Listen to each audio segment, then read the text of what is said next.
Boa tarde, amigos do Rio Grande do Sul. Um prazer estar aqui de volta. Na condição de jornalista, é meu dever profissional reportar notícias relevantes.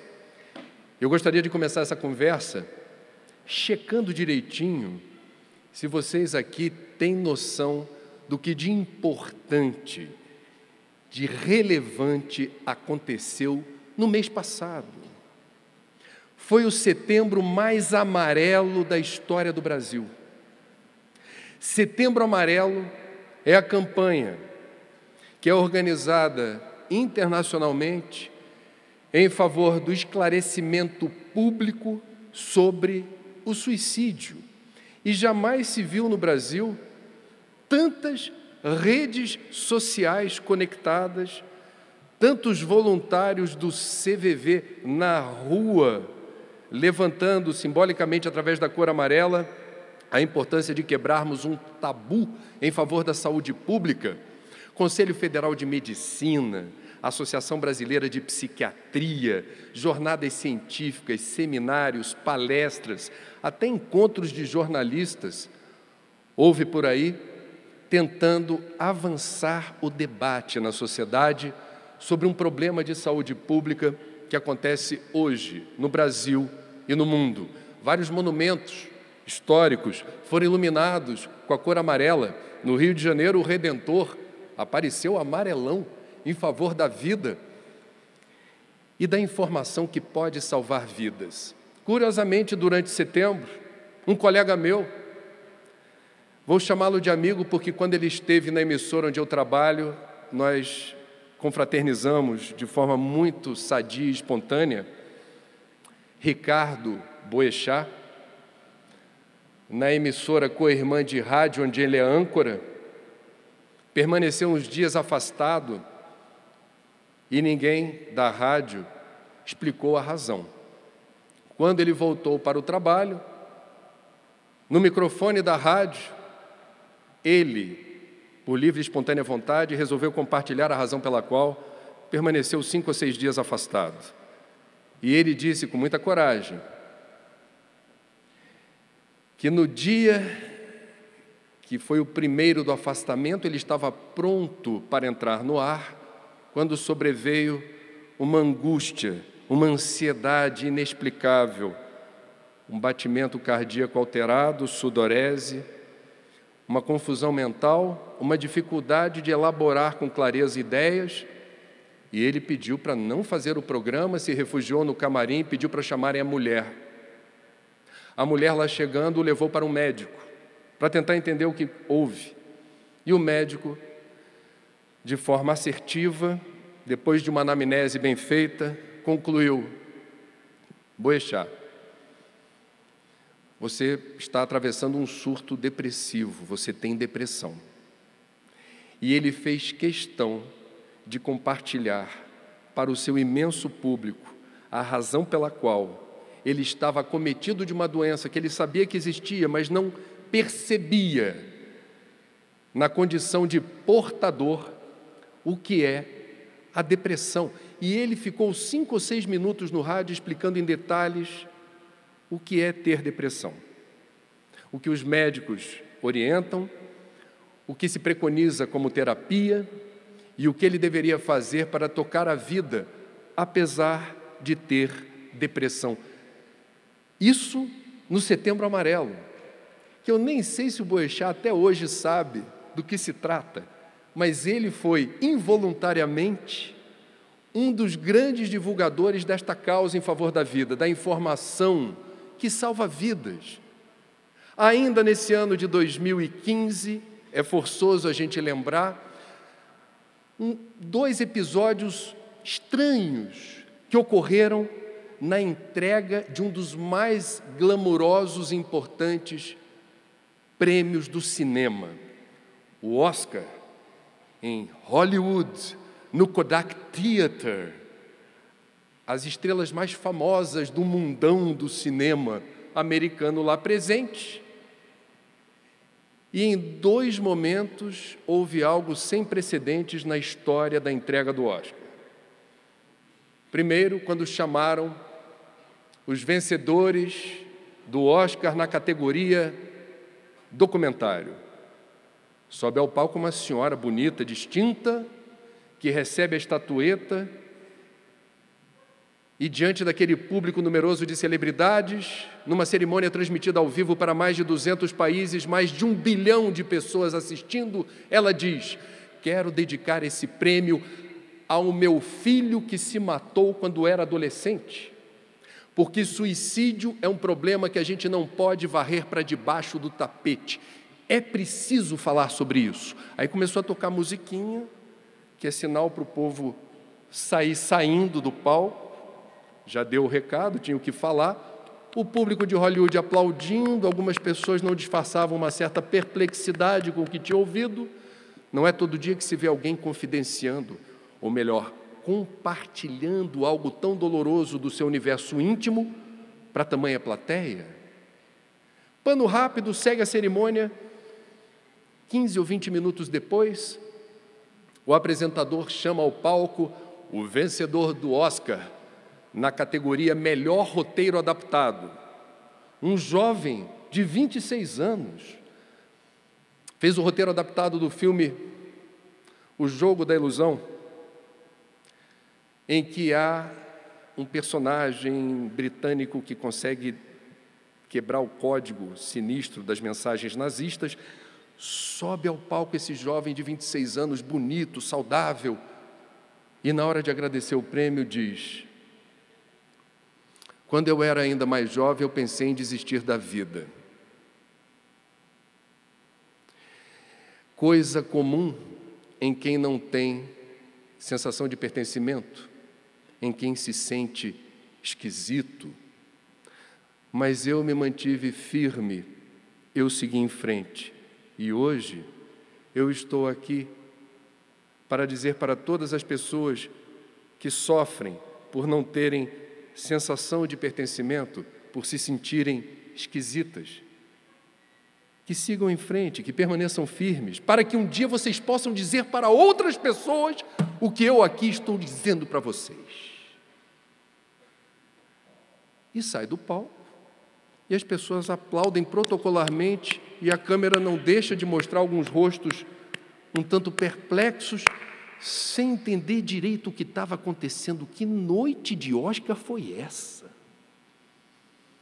O que leva duas pessoas a compartilharem aspectos das suas intimidades, histórias dolorosas, de superação, de dor extrema, em público? É possível que muita gente no mundo tenha ficado com a mesma perplexidade que alguns presentes no Kodak Theater. Sabe quem gostou de ouvir o que foi dito na cerimônia desse ano da entrega do Oscar? A Organização Mundial da Saúde. E o que diz a maior autoridade do mundo na área da saúde pública? Não é possível fazer a prevenção de qualquer doença ou morbidade sem informação. E isso também vale para suicídio. E no caso do suicídio, é preciso conhecer os números.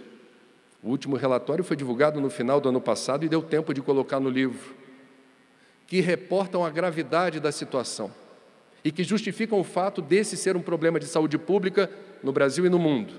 Jornalista adora número, eu fiz uma pequena seleção para não entediá-los, mas são números importantes, que emprestam substância ao problema. Ele sai do território do genérico e passa a ter densidade.